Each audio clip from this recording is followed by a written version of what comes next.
Hello ವೀಕ್ಷಕರೇ, ಇವತ್ತು ನಾನು ಆನಿಯನ್ ಬೋಂಡ ಹೇಗೆ ಮಾಡೋದು ಅಂತ ತೋರಿಸ್ತೀನಿ. ಸೊಪ್ಪಿಗೆ ಸೊಪ್ಪು ಹಾಕಿ ಈರುಳ್ಳಿ ಬೋಂಡ ಹೇಗೆ ಮಾಡೋದು ಅಂತ. ಅದಕ್ಕೆ 1 ಕಪ್ ಆಗಷ್ಟು ಸೊಪ್ಪಿಗೆ ಸೊಪ್ಪು ಚಿಕ್ಕದಾಗಿ ಕಟ್ ಮಾಡಿಕೊಂಡು ಇಟ್ಕೊಬೇಕು. 2 ಈರುಳ್ಳಿ ಅದು ಚಿಕ್ಕದಾಗಿ ಕಟ್ ಮಾಡ್ಕೊಬೇಕು. 3 ಹಸಿಮೆಣಸಿನ್ಕಾಯಿ, ಒಂದು 10 ಎಲೆಯಷ್ಟು ಕರ್ಬೇವಿನ ಸೊಪ್ಪು ಚಿಕ್ಕದಾಗಿ ಕಟ್ ಮಾಡಿ ಹಾಕಿದ್ದೀನಿ. ಅದಕ್ಕೆ 1 ಕಪ್ಪಷ್ಟು ಕಡಲೆ ಹಿಟ್ಟು ತೊಗೊಂಡಿದ್ದೀನಿ. 2 ಸ್ಪೂನಷ್ಟು ಅಕ್ಕಿ ಹಿಟ್ಟು ತೊಗೊಂಡಿದ್ದೀನಿ. ಅರ್ಧ ಸ್ಪೂನು ರೆಡ್ ಚಿಲ್ಲಿ ಪೌಡರು, 1-2 ಚಿಟಿಕೆಯಷ್ಟು ನಾನು ಅಡುಗೆ ಸೋಡಾ ಹಾಕಿದ್ದೀನಿ. ಅರ್ಧ ಸ್ಪೂನಷ್ಟು ಉಪ್ಪು. ಇದನ್ನು ಎಲ್ಲ ಒಂದ್ಸರಿ ಮಿಕ್ಸ್ ಮಾಡ್ಕೊಬೇಕು. ನೀರು ಹಾಕೋದಕ್ಕಿಂತ ಮುಂಚೆ ಈ ಥರ ಮಿಕ್ಸ್ ಮಾಡ್ಕೊಳ್ಳೋದ್ರಿಂದ ಈರುಳ್ಳಿಲಿ ನೀರು ಬಿಟ್ಕೊಂಡಿರುತ್ತಲ್ಲ, ಅದರಲ್ಲೇ ಸ್ವಲ್ಪ ಹಿಟ್ಟು ಇದಾಗಿರುತ್ತೆ. ಇಲ್ಲ ಅಂದರೆ ಕಲಸಿದ ಮೇಲೆ ನೀರು ಬಿಟ್ಕೊಂಡ್ಬಿಡುತ್ತೆ. ನಾನು 2 ಸ್ಪೂನಷ್ಟು ಎಣ್ಣೆ ಬಿಸಿ ಆಗಕ್ಕೆ ಇಟ್ಟಿದ್ನಲ್ಲ, ಅದರಲ್ಲೇ 2 ಸ್ಪೂನಷ್ಟು ಎಣ್ಣೆ ಹಾಕಿದ್ದೀನಿ. ಕಲಿಸ್ಬೇಕಾದ್ರೆ 2 ಸ್ಪೂನಷ್ಟು ಹಾಕಬೇಕು. ಹಾಕೋದ್ರಿಂದ ಕ್ರಿಸ್ಪಿಯಾಗಿ ಬರುತ್ತೆ. ಸ್ವಲ್ಪ ನೀರು ಹಾಕ್ಕೊಂಡು ಮೊದಲು ಎಲ್ಲ ನೀಟಾಗಿ ಕಲಿಸ್ಕೊಬೇಕು.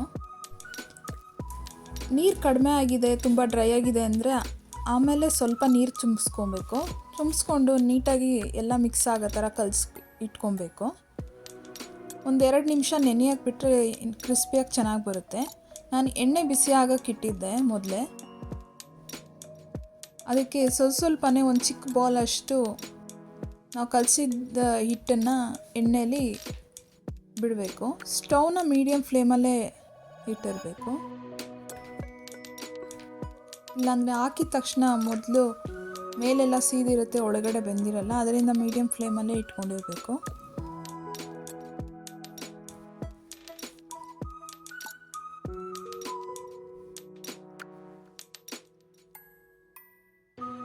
ಈಗ ಇನ್ನೊಂದು ಸೈಡನ್ನು ತಿರುಗಿಸ್ಕೊಂಡು ಗೋಲ್ಡನ್ ಬ್ರೌನ್ ಬರೋ ತನಕ ಅದನ್ನು ಫ್ರೈ ಮಾಡ್ಕೊಬೇಕು.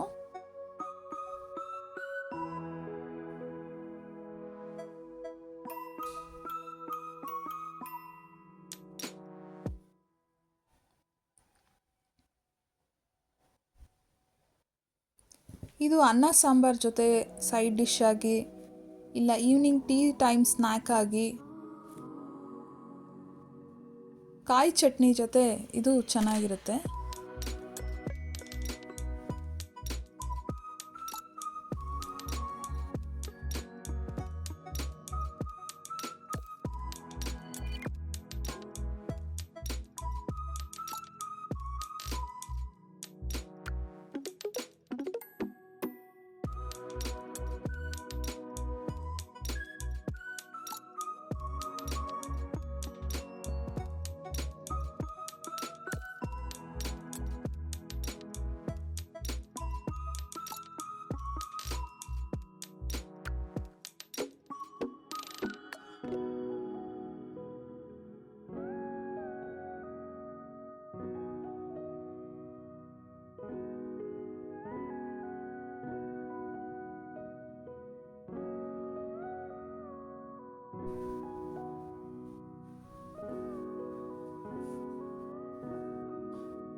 ಎರಡು ಸೈಡು ನೀಟಾಗಿ ಫ್ರೈ ಆಗಿದೆ ಅಂತ ನೋಡ್ಕೊಬೇಕು.